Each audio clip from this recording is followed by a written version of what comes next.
Ken here, the unemployed prop guy who's been unemployed and employed on and off for the past few months. Um, Today we're going to talk about sandcasting. So there's times when you break something or you have to reproduce something for a piece, for a prop, and how do you do that in metal? This is the object I am going to reproduce. It is like a wing off of a lamp from, I'm guessing, the 30s, and I'm going to sandcast it. Okay, so what do you do first? You get, this is a special clay sand for sandcasting that I get, and it lasts forever, and you reuse it, so it's awesome. You pack it into a frame, and there's different kinds of frames. This one I've had since, graduate school, so it's probably 20 years old. The sand I had was 20 years old, and I just replaced it with this, and it's definitely a lot more moist, but I don't know if I like it yet. So you just kind of get the sand in there, and then you take a tool and you pound it.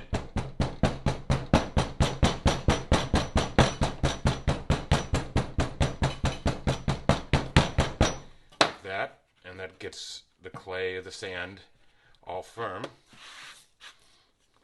And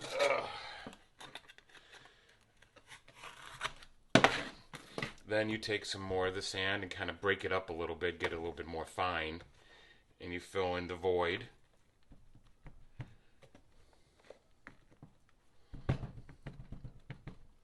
And with this stuff, I don't pack it as tight, kind of keep it a little bit more loose so it can get around the object.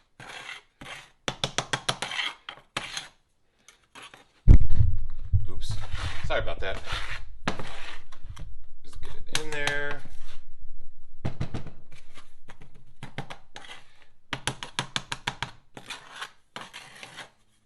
And I just do a little push down, get it nice and flat. Okay. Then you take your object you're going to cast, and this is a parting powder. You can use baby powder too, but this is a special formulated powder for casting. And then you have to decide how the metal's going to get in. I'm going to use that part because it's broken off, and it would be nice to have a little extension.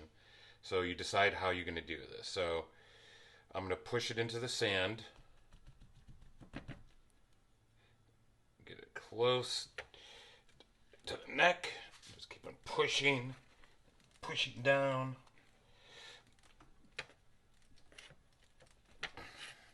And you just want to make sure there's no undercuts here, so you have to push it all the way into the sand. And it doesn't really matter if it's disformed, because you'll see.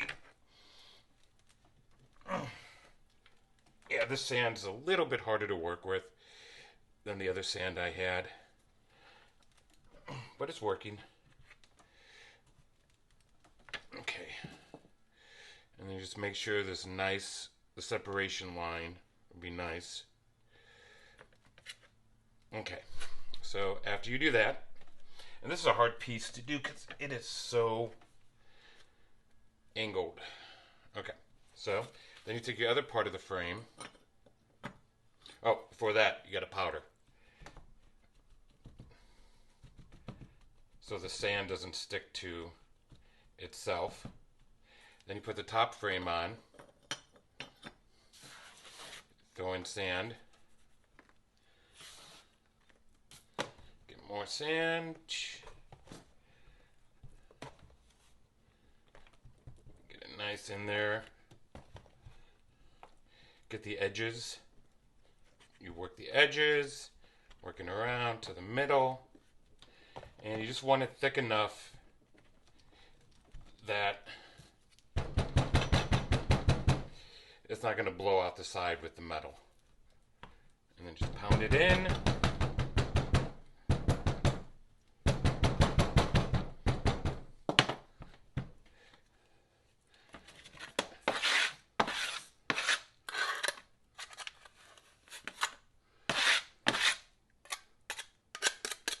Clean up the sand so none gets in there. Okay, then you separate it. And you delicately pull the piece out. Get all the scrub.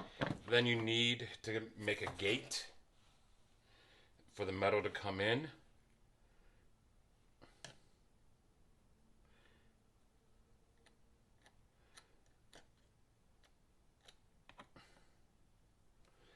There you go. And sometimes a little line there so some gas could escape. A little blowing, and just make sure there's enough of a hole for the metal to get in. There you go. And just get off all the scrap. Okay. Now you got your two mold pieces. You put them back together. Oh, I want to get that out a little bit.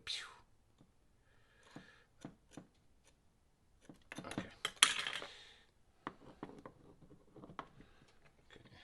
Then you shake it,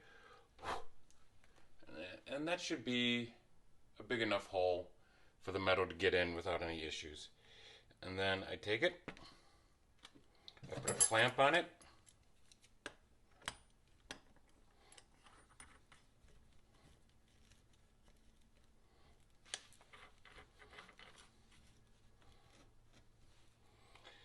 shake it one more time, and let's go take out let's go pour metal into it and see what happens, okay? I'll see you in a second. Okay. Oh, you're not going to be able to hear me that well because I have a face shield on. So I'm using MAP gas to melt the pewter, the recycled pewter. The good thing about this is if you screw up, it's an old test piece I did for this, you just throw it back in the crucible and melt it. Let's melt some pewter and cast the wing.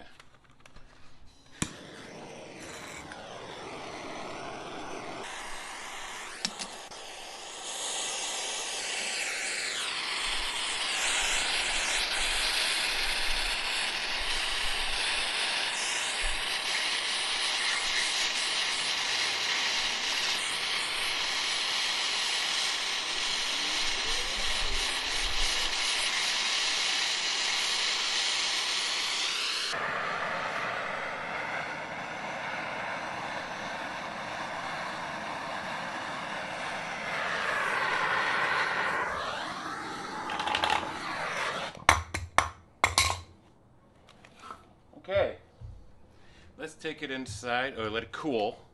Okay, let it cool for maybe 15-20 seconds, sometimes a little bit longer, depending on how thick it is. And then we demold it. And like I said, this waste here, this scrap, if it's good scrap, you just melt it for later. But some of this stuff has a lot of slag in it, a lot of impurities, and you just throw that away. Okay, let's take it inside and take a look. Okay, let's demold this puppy. Safety is really important with casting. I use a face shield, gloves, leather apron. It's molten metal that will, if it hits water, it'll splash and explode. And it's just always good practice to be safe. Okay, so I'll take the clamp off. Here's the original. Let's see how close we've gotten. Ooh, not bad. Ooh, this looks good. So yeah, here's the original, and here's the cast version. Some cleanup and sanding and filing and stuff, and then you could patina it with different chemicals to get it darker or whatnot. So the good thing about sandcasting also is you don't need fancy frames. You know, this is just a wood one I built, and this is for when I'm just pressing in something that is, you know, like I have to reproduce this, I could push that in and into sand and then cast it, and you don't need a 2-part mold. You can do 1-part molds and make your own out of wood, 2-part, but, you know, I like this little one. Cool. Well, I definitely think this was a success. I'm quite happy with it. I'll check you.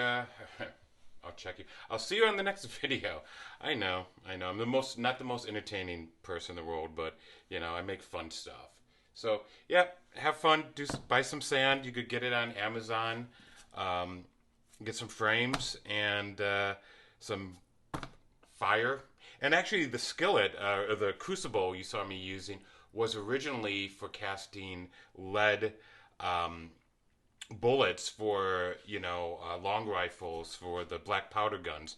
And for 15 years, I used it. And I'd plug it in and it would melt the pewter, and then eventually it broke, and I still use the crucible. So yeah, I'll check you on the next video. Ciao.